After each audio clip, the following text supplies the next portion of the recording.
Baik, saya mulai ya. Assalamualaikum warahmatullahi wabarakatuh. Waalaikumsalam warahmatullahi wabarakatuh. Apa kabar kalian semua? Baik, Bu. Sebelumnya saya ucapkan terima kasih ya kalian semua udah datang ke sini untuk melaksanakan kegiatan pada hari ini. Nah, sebelum kita melaksanakan kegiatan pada hari ini, alangkah baiknya kita berdoa terlebih dahulu. Berdoa menurut kepercayaannya masing-masing. Berdoa dimulai.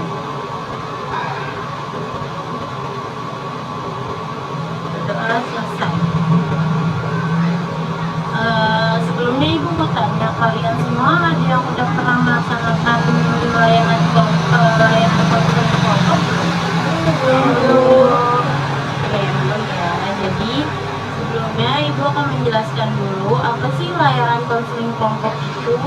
Layanan konseling kelompok itu adalah salah satu layanan bimbingan konseling yang diberikan kepada sekelompok orang seperti kalian semua dengan memanfaatkan dinamika kelompok untuk mengentaskan masalah pribadi kalian masing-masing.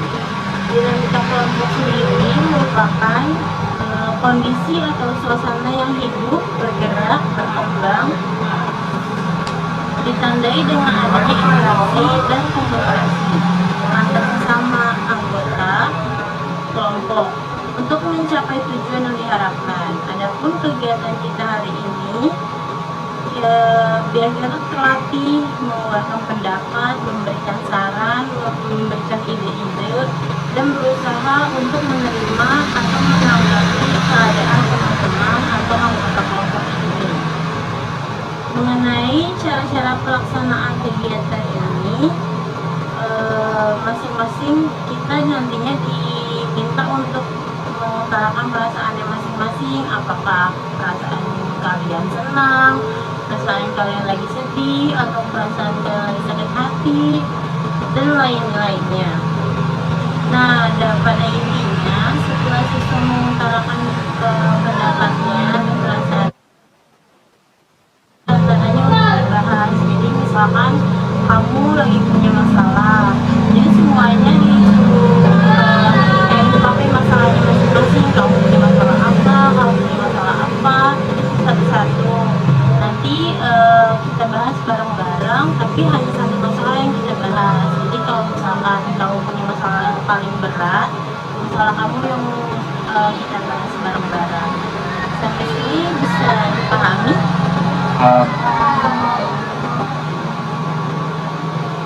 Nah, selanjutnya dalam konseling kelompok ini saya juga memiliki asas yang perlu kalian ketahui. Yang pertama ada asas kerahasiaan, ya dimana itu apapun yang kalian sampaikan dan kalian utarakan itu tidak boleh diceritakan di luar teman-temannya ini. Nah, supaya kegiatan ini lebih baik, saya mengharapkan kalian dalam kegiatan ini kita saling terbuka ya, dan apa-apa yang kita bicarakan di sini akan kita rahasiakan, tidak akan kita sampaikan kepada orang lain. Jadi di luar anggota kelompok ini tidak boleh ada yang tahu. Serta pada saat kalian mengungkapkan pendapat, kalian harus menggunakan bahasa yang sopan dan sesuai ya dengan norma kenormativan. Sampai di sini kalian bisa dipahami nggak? Bisa dipahami. Baik. Sebelumnya saya hampir lupa nih. Saya kan juga belum kenalan ya sama kalian. Izin memperkenalkan diri dulu. Perkenalkan, nama saya Suci Fatul Zalianti, biasa dipanggil Bu Suci. Saya di sini sebagai konselor. Saya Naik Ahmad Rafi, bisa dipanggil Akif. Saya Karen Panjani, bisa dipanggil Dika. Saya dipanggil Dila. Hai Dila. Saya Rehat Marsia, biasa dipanggil Fatma. Sudah tahu ya nama masing-masing. Kalian udah saling kenal belum? Sudah kenal. kita telah melalui kegiatan ini demi kegiatan. Sekarang kita memasuki kegiatan inti ya pada kegiatan ini, yaitu masing-masing dari kalian mengungkapkan perasaan mengenai kesulitan, hambatan, kebahagiaan yang kalian alami, baik di masa lalu maupun yang sekarang kalian alami. Nanti setelah mencurahkan perasaan tersebut, teman-teman kita dalam kelompok bisa mencoba memberikan tanggapan atau ide-ide usul mengenai perasaan tersebut. Bagaimana, kalian sudah siap? Ya, Bu. Oke, baik. Siapa yang akan mencurahkan perasaan terlebih dahulu? Saya. Jadi masalah saya itu ketika saya berbicara susah dimengerti oleh orang lain. Oke, baik. Yang lain gimana? Kalau saya terkadang malu ketika berbicara di depan banyak orang. Dan yang lain? Kalau saya susah untuk mengatur omongan. Kalau kamu? Kalau saya sama seperti Fadila susah untuk mengatur omongan. Baik, semua udah mengutarakan permasalahannya masing-masing ya. Nah, dari semua permasalahan yang sudah dikemukakan oleh anggota kelompok, kira-kira mana nih permasalahan yang kalian semua tuh pernah merasakan dan apa yang pernah kalian rasakan gitu?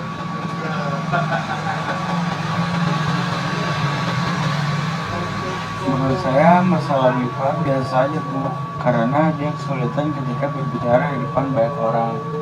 Oke. Kamu pernah merasakan itu, Afif? Pernah. Apakah ada pendapat lain? Saya setuju sama Afif, Bu. Saya setuju. Oke, kita sepakat ya. Jadi kita membahas masalahnya Viva. Jadi tadi tuh kan masalah Viva itu kesulitan berbicara di depan umum ya, atau di depan banyak orang. Nah, tujuannya nanti kita tuh sama-sama membantu Viva nih mengatasi kesulitan tersebut. Coba kita dengar terlebih dahulu seperti apa sih Viva sulitnya berbicara di depan banyak orang. Ya, jadi saya kalau sedang presentasi di depan kelas tuh kadang bibir saya jadi kaku dan jadi terbata-bata omongannya. Oke, baik. Nah, kira-kira menurut teman-teman gimana sih atau apa sih penyebab Viva tuh bisa kayak gitu? Mungkin karena rasa gugup atau kekhawatiran tentang penilai dari orang lain. Karena kalau kita tentang penilaian dari orang lain itu akan membuat kita selalu berpikir saya harus perfect di depan orang lain. Jadi pemikiran itulah yang membuat kita jadi gugup, malah susah untuk berbicara. Oke, benar sekali Fadila. Rasa gugup dan kekhawatiran berlebih itu biasanya emang menjadi penyebab utama berbicara.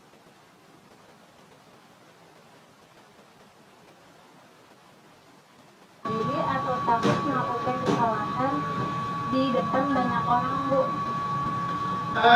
Iya, betul sekali. Jadi kalau kita nggak percaya diri sama apa yang akan kita lakukan, pasti hal itu malah semakin mengacaukan hal yang sedang kita lakukan ya. Misalnya kayak Fatma sedang melakukan presentasi di depan kelas, biasanya dia melakukan presentasi itu kayak biasa aja, cuma karena memikirkan hal-hal yang enggak kayak hal-hal yang kayak oh aku tuh harus perfect di depan orang, jadi malah mengacaukan. Oke, ada lagi? Mungkin juga karena belum terbiasa berbicara di depan umum. Oke, betul teman-teman. Ketika melakukan hal baru tuh biasanya emang kita tuh suka gugup ya dan grogi. Jadi tanggapan dari teman-teman kesulitan berbicara yang dipahami Viva,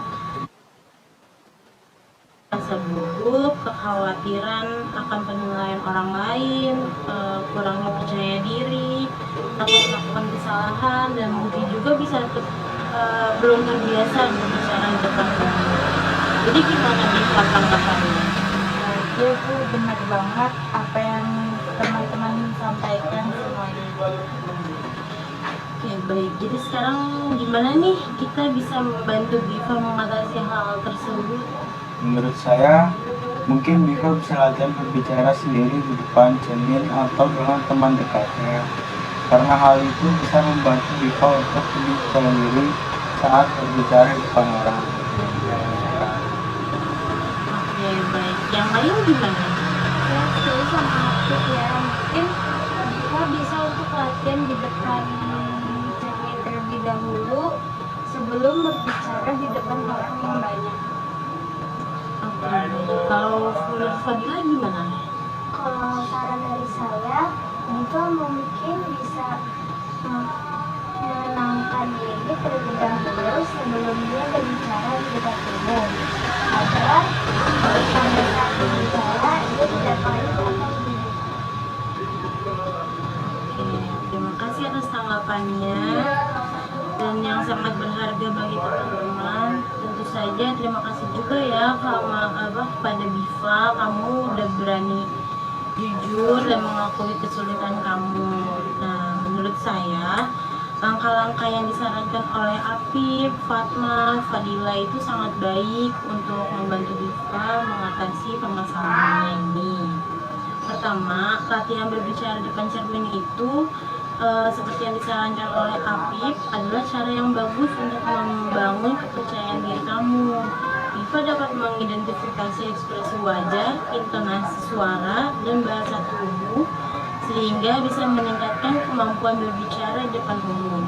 Nah, kedua, Fatma juga memberikan saran yang sejalan dengan latihan di depan cermin yang dapat memberikan pengalaman simulasi sebelum situasi sebenarnya.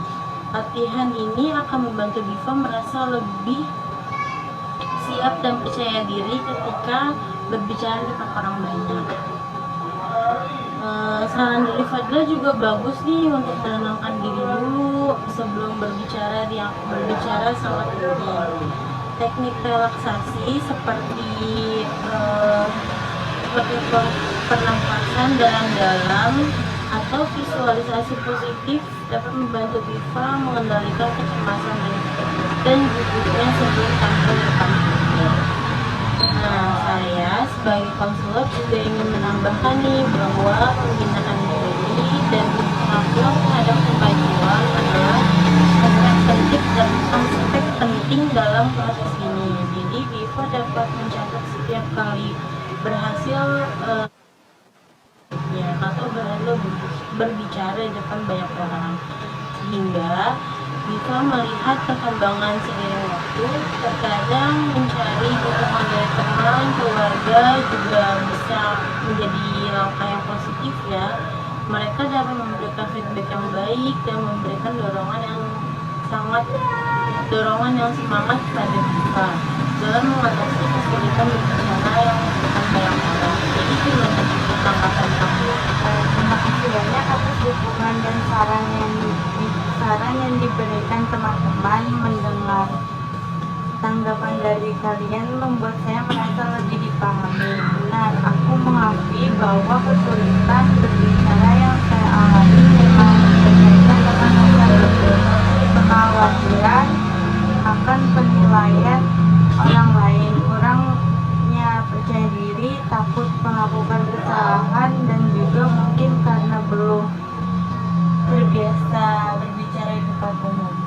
Oke, baik Biva. Jadi setelah semua saran yang diberikan oleh teman-teman, gimana sih perasaan kamu? Semua saran ini membuat saya merasa didukung dan memotivasi untuk mengatasi kesulitan berbicara saya. Saya percaya dengan usaha dan dukungan kalian, saya bisa mengembangkan kemampuan berbicara saya di depan banyak orang dan meraih rasa percaya diri yang lebih baik. Terima kasih sekali lagi teman-teman semua. Oke, mudah-mudahan pembicaraan kita ini berguna untuk kita semua ya teman-teman. Ya teman-teman, kita udah sampai di akhir kegiatan nih. Saya ingin mendengarkan apa sih kesan dari teman-teman semuanya. Siapa yang ingin mengemukakan duluan? Saya merasa merasa lega dan bersyukur setelah konseling tadi. Dukungan dan pandangan dari teman-teman serta konselor membantu saya melihat tantangan saya dengan cara yang lebih positif. Saya optimis dapat mengatasi kesulitan berbicara saya dengan langkah-langkah yang telah disarankan. Ada lagi? Kalau saya melalui sesi konseling ini, saya merasa lebih terhubung dengan teman-teman dan merasa bahwa kita sebagai kelompok bisa saling mendukung, memberikan saran, dan mendengarkan pengalaman BIPA juga membuat saya lebih sadar akan pentingnya empati dan solidaritas dalam mengatasi masalah pribadi. Kalau saya, sesi konseling ini memberikan wawasan yang berharga tentang bagaimana kita sebagai teman dapat berkontribusi dalam membantu satu sama lain mengatasi kesulitan. Terlibat dalam proses ini membuat saya merasa lebih bertanggung jawab dan siap memberikan dukungan di masa depan. Saya merasa senang dan sesi ini menunjukkan betapa pentingnya dukungan sosial dalam menghadapi tantangan pribadi. Semoga pengalaman ini juga dapat menjadi inspirasi bagi kita semua untuk saling mendukung dan tumbuh bersama. Bagus sekali ya penjelasannya dari sekalian. Nah, dalam konseling tadi kita bersama-sama membahas kesulitan berbicara di depan banyak orang atau di depan umum.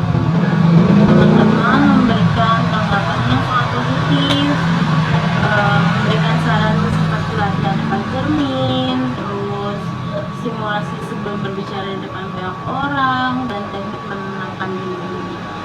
Nah, bisa merespon dengan baik dan merasa didukung. Kesimpulan dari konseling ini adalah bahwa dukungan sosial sangat penting dalam mengatasi masalah pribadi. Sesi ini menunjukkan bahwa teman-teman memiliki peran besar dalam memberikan motivasi dan saran. Selain itu, BIPA juga menunjukkan kesediaannya untuk mengambil langkah-langkah positif dari kesulitannya. Nah, harapan saya, pengalaman ini dapat memperkuat hubungan sosial di antara teman-teman, dan apa yang telah kita bicarakan ini dapat diterapkan oleh teman-teman sekalian dan dapat juga bermanfaat atas apa yang telah didiskusikan tadi. Dan saya sangat berterima kasih nih pada kalian semua telah bersukarela dan berpartisipasi dalam melaksanakan kegiatan ini. Karena tadi kita diawali dengan doa, maka kegiatan ini akan saat kita kembali dengan doa. Sebelum kita mengakhiri kegiatan pada pagi hari ini, alangkah baiknya kita berdoa terlebih dahulu. Berdoa dimulai.